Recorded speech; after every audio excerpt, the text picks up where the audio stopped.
Disobedient students don't get expelled at my school. They don't get suspended. They're marked as removed. Their parents are told they transferred somewhere else. Their desks vanish overnight, and their names are erased from attendance like they were never enrolled at all. I believed that was just strict policy until the principal locked the door during my first meeting and showed me where the removed students actually go. The principal locked the door before I realized we were alone. He didn't stop smiling when he did it. That was the detail that stayed with me later, when I replayed the moment over and over, trying to decide when the meeting had turned into something else. His hand moved casually, almost absent-mindedly, reaching behind him as if he were adjusting a picture frame. There was a soft click, clean and final, and suddenly the room felt smaller, not tighter, just closed. I noticed the chair was bolted to the floor when I shifted my weight and it didn't move. The office itself looked ordinary enough at first glance. Beige walls, a steel filing cabinet, a framed mission statement about responsibility and excellence hanging slightly crooked behind the desk. But the longer I sat there, the more it felt like a staged version of an office rather than a real one. There were no coffee stains, no loose papers, no pens rolling around in a drawer. Everything had a place, and everything in that place looked untouched, as if the room had been assembled once and then sealed. "You're Elena Ward," the principal said. It wasn't a question. He didn't glance at the enrollment form sitting neatly stacked to his right. He was looking at me, studying my face with a level of attention that felt out of proportion for a first meeting. His hair was neatly combed back, dark with deliberate gray at the temples. His suit didn't look like something an administrator grabbed on a rushed morning. It looked chosen. "Yes," I said. "You've transferred schools multiple times," he continued calmly. "That suggests difficulty with structure." I opened my mouth to explain, to talk about my mom's job, the moves, the reasons I'd given a dozen other principals before him. He lifted one finger, polite, almost gentle, and I stopped without being sure why. "I'm not asking why," he said. "I'm explaining what you'll need to adapt to." He slid a thin booklet across the desk toward me. The paper made a dry, rasping sound as it moved, like it had been handled by many hands over a very long time. The cover read, "Student Conduct and Continuity Policy." The word continuity felt heavy, permanent, not something you associated with a public school. At the top of the first page, printed in dark red ink that immediately drew the eye, was the first rule. "Do not enter any room unless directed." I frowned before I could stop myself. "What does that mean? Like, staff rooms?" "It means what it says," the principal replied evenly.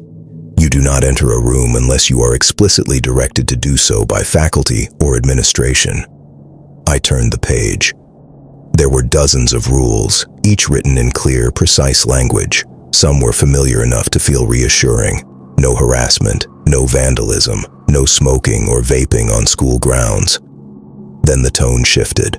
No phones powered on inside the building, under any circumstances.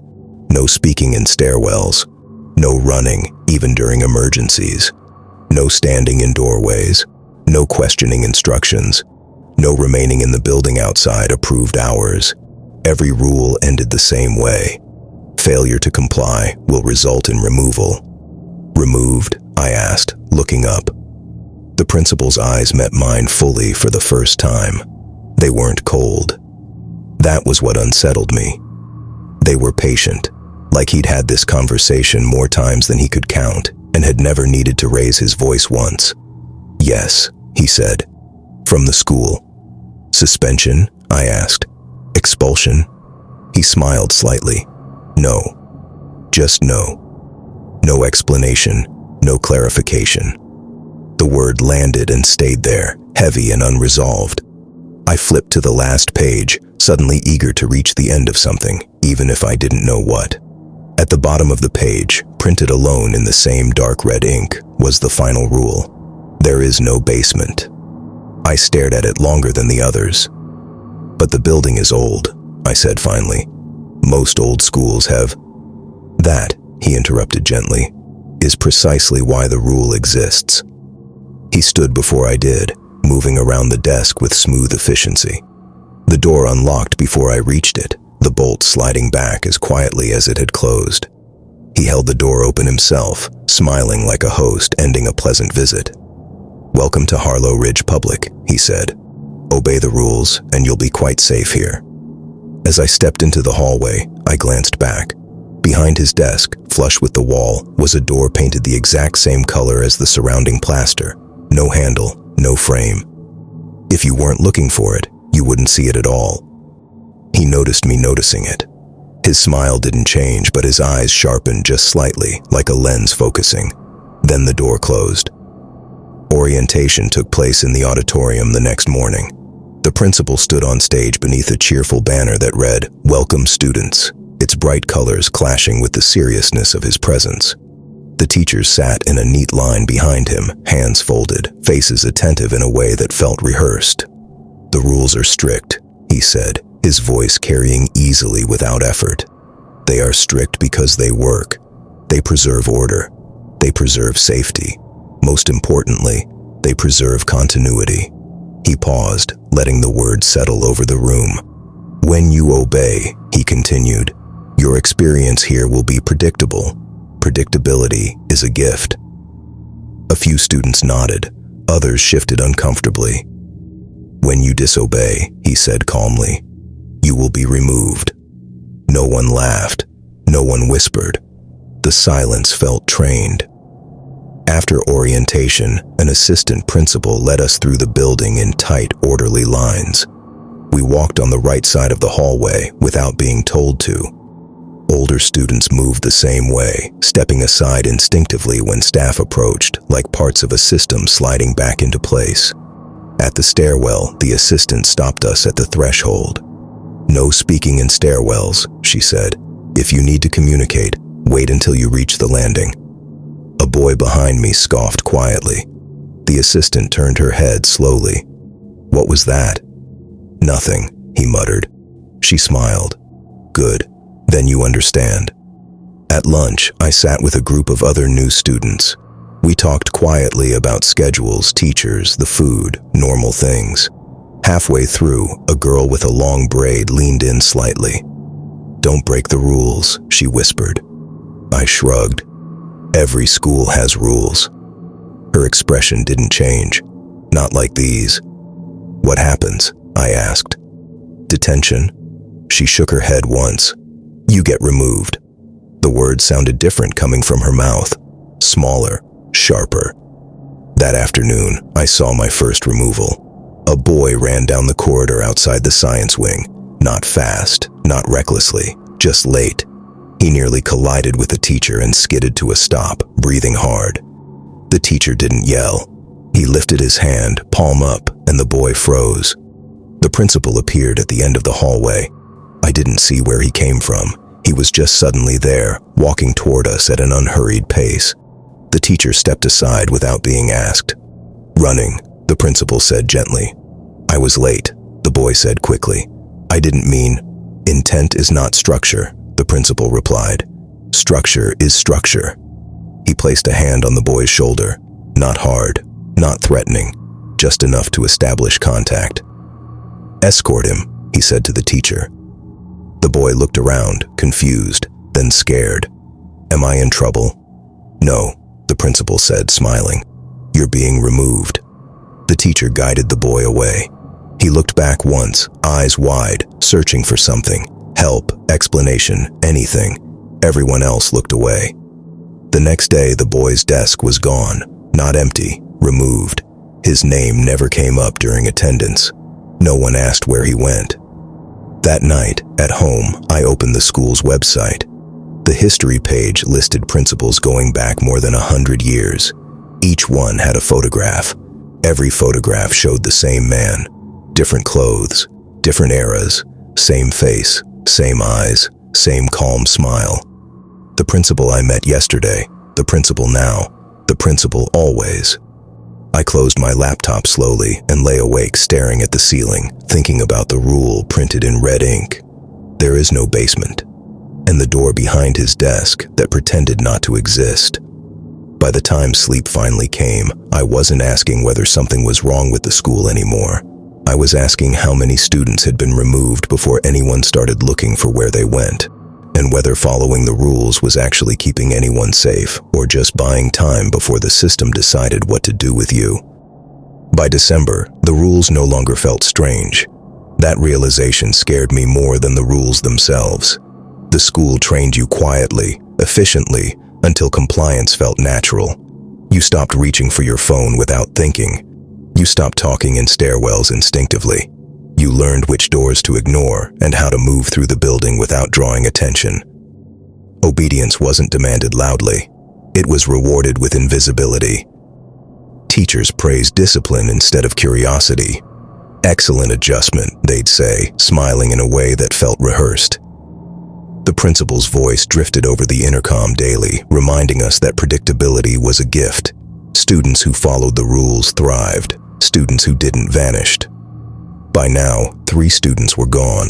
There were no scenes, no shouting matches, no police cars at the gate. A rule was broken. A student was escorted away. By the next morning, the system had already adapted. Schedules shifted. Attendance sheets were rewritten. Desks weren't left empty. They were removed, as if acknowledging absence was more dangerous than the absence itself. I tried asking a teacher once, carefully, after class. "What happens when someone gets removed?" I asked. He erased the board slowly before answering. "They receive appropriate placement." "Where?" He smiled, pleasant and hollow. "It isn't necessary for you to know." That was as far as the conversation went. Not because he walked away, but because his tone made it clear that pushing further would be a mistake. After that, I stopped asking and started watching. Staff behavior was precise. Teachers never contradicted one another. Assistant principals appeared the moment a voice was raised. No substitute teachers ever came in. If a staff member was absent, the class was quietly dissolved and redistributed. The school didn't tolerate unfamiliar variables. I began testing the edges in small ways. I whispered to another student on a stairwell landing, careful not to speak on the steps themselves. She froze and refused to answer. At the far end of the corridor, an assistant principal turned and looked directly at me, even though she was too far away to hear. She held my gaze until I looked away first. That night, I searched for the missing students online. Most results were empty. A few old social media accounts stopped posting abruptly. Comments piled up beneath their last updates, unanswered. There were no police reports, no missing persons notices, no public concern. It was as if the town itself had agreed not to notice. My mom noticed nothing. She was relieved I wasn't asking to move again, grateful I wasn't causing trouble. "How's school?" she asked. "Fine," I said. And that was true, in the way a place can be fine if you don't challenge it. The first real breach happened when I powered my phone on inside the building. I did it carefully in the far corner of the cafeteria, sound off, screen dimmed, hidden inside my bag. I wasn't trying to text anyone. I wanted proof that the outside world still existed from inside these walls. The screen lit up. A signal bar appeared. Before I could unlock it, the intercom clicked. "Elena Ward," the principal said calmly. "Please report to the main office." Every head turned. I walked. The principal was waiting behind his desk, hands folded, smiling. "You violated policy," he said. "I didn't mean to," I replied. "It must have turned on." "Intent is not structure," he said evenly. I asked the question I'd been holding back for weeks. "What happens when someone gets removed?" His smile didn't change. "They are placed appropriately." "Where?" I pressed. The room seemed to hold its breath. "Your curiosity," he said softly, "will be your most persistent weakness." He studied me for a moment, then nodded. "This will be your only warning." No punishment came. That frightened me more than detention ever could have. After that, I watched the office more closely. Teachers avoided standing with their backs to the wall behind the principal's desk. The janitor never cleaned that section of carpet. Assistant principals made sure no students lingered outside the office longer than necessary. The second defining incident happened during a fire drill. Halfway down the stairwell, a girl panicked and shouted for people to hurry. Her voice echoed. Everything stopped instantly. The principal was already waiting at the landing below. He didn't scold her. He held out his hand. "Come with me." She begged. He listened politely. When she finally stepped forward, trembling, he guided her away without force. That afternoon, her desk was removed, gone so completely it looked like it had never been there. By the time Christmas break ended, the school felt tighter, not louder, not harsher, just more precise, like a system correcting itself after stress. That was when I decided waiting was no longer safe. If I waited for another removal, I might miss my chance to follow. If I waited to be directed, the direction would come too late. So one night, after the halls emptied and the lights dimmed, I stayed behind. The main office door was unlocked. Inside, the photographs on the wall felt closer together. The air felt preserved. Behind the desk, the wall door no longer pretended to be part of the wall. It had a handle. I stood there, remembering the final rule printed in red ink. There is no basement. When I took hold of the handle, it was cold enough to sting. And beneath my feet, something deep in the building shifted, like the system had noticed me stepping out of line and quietly leaned in to see what I would do next. The door opened inward without resistance. There was no creak, no warning sound, nothing dramatic to signal that I was crossing a boundary. One moment I was standing in the principal's office, heart hammering in my chest, fingers tight around cold metal. The next, the wall had given way to a narrow concrete stairwell descending steeply into darkness. This was not a basement. Basements were storage rooms and boiler tanks and forgotten boxes. This space was deliberate, reinforced, built to last. The temperature dropped immediately as I stepped down, the air changing from stale office dust to something colder and denser. The walls were bare concrete, smooth in a way that suggested they'd been resurfaced many times. Thick iron bars ran along them at intervals, bolted deep into the structure like ribs. As I descended, the sound changed too. My footsteps echoed longer, deeper, as if the space below swallowed noise rather than reflecting it. Halfway down the stairs, I heard breathing. Not close, not frantic, steady, human. At the bottom, the stairwell opened into a long corridor lit by harsh overhead lights. Metal cell doors lined one side, evenly spaced, each one marked with a small number stamped directly into the steel. There were no names, no windows, just bars and shadows. Inside the cells were people, students I recognized, a girl from choir, the boy who had run in the hallway, a teacher I remembered from my first week, the one whose class had been quietly dissolved mid-semester. There were adults too, older than any student should be, their faces lined with time that hadn't moved correctly. They were alive. They were clean. They were contained. "Elena." The voice came from the nearest cell. I stepped closer before I realized I was moving. The boy who had run gripped the bars, his knuckles pale. He looked thinner than I remembered, not starving, not injured, just diminished, like something essential had been stretched too thin. "They told my parents I transferred," he said quietly. "They said I couldn't adjust. They said I needed structure." More voices stirred as I stood there, whispers, names, questions. None of them screamed. None of them begged. That frightened me more than anything else. Footsteps echoed behind me, measured, unhurried. I turned slowly as the principal descended the last steps. He looked exactly the same as he always had. Same suit, same smile, same calm patience, as if he were arriving for a routine inspection. "You entered without direction," he said mildly. "That is a violation." "What is this place?" I demanded, my voice shaking despite my effort. He gestured to the corridor. "This is where removal becomes meaningful." "You're imprisoning them," I said. "No," he replied. I'm preserving them. He walked past me, stopping briefly in front of a cell, examining it like a teacher checking a student's work. Destruction is inefficient. Erasure creates gaps. Containment maintains continuity. For what? I asked. Why do this at all? He turned to face me fully, and for the first time, I felt the weight of his attention settle without disguise. I have served many functions, he said. Caretaker, warden, arbiter, educator. Every era requires an institution that appears benevolent while enforcing order. Schools are effective because people trust them. He paused, letting that sink in. Rules create compliance. Compliance creates stability. Stability allows systems like me to persist.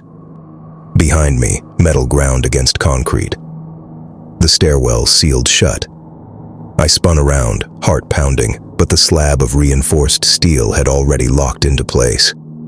There was no handle on this side, no seam to grab. The sound of it closing echoed down the corridor and faded into silence.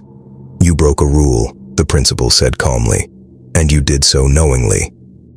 I backed away until my shoulders met cold bars. You can't just erase people, I said. Someone will notice. They already have, he replied, and they accepted the explanation. He smiled, not unkindly. Parents want predictability. Institutions want order. I provide both. He stopped in front of an empty cell. This one, he said, gesturing. You'll find it sufficient. I didn't fight when he guided me inside. That realization came later when I had time to think about it. In the moment, there was nowhere to run, nowhere to push, no leverage at all. The system wasn't built to be resisted physically. It was built to remove the need to try. The door closed with a dull metallic finality. They removed my name from attendance the next morning. My mom signed the transfer papers 3 days later. The principal handled the call personally, his voice calm, reassuring, professional. He explained that I was struggling with adjustment, that a specialized placement would be better for me. He thanked her for her cooperation. She cried after the call, but not for long. The system didn't allow grief to linger. Time moved differently below the office. There were no clocks, no windows. Days blended into one another, marked only by meals and the principal's inspections. We were fed regularly. We were kept clean. Medical issues were addressed efficiently. No one was allowed to die. Loss complicates records, the principal explained once when someone asked. New voices arrived every year, 3 or 4, sometimes students, sometimes staff, occasionally someone older, brought in quietly after hours. Each arrival followed the same pattern: fear, denial, bargaining, understanding. Acceptance took the longest. The principal walked the corridor often, hands folded behind his back, speaking to us like a lecturer addressing a class. I do change, he told me once, stopping outside my cell. You simply measure time incorrectly. How long have you been doing this? I asked. He considered the question. Longer than this building, longer than compulsory education, longer than you would find comforting. One day he returned with a clipboard. You understand the rules now, he said. Yes, I replied. You understand continuity? Yes. Good, he said. Then you may assist. The door to my cell opened. Not to let me leave, to let me work. I learned the record system. I learned how names were removed cleanly, how transfers were fabricated, how digital footprints were quietly edited until they led nowhere. I learned how the school adjusted around absences so smoothly that no one felt the gap long enough to question it. I became part of the process. Above us, orientation continued every year. New students arrived. New rules were printed in red ink. Parents nodded and signed. And the final rule never changed. There is no basement. Because once you go below, you're no longer a student. You're infrastructure. You help keep the system quiet. You help ensure continuity. And upstairs, the principal smiles, locks the door, and welcomes the next student inside.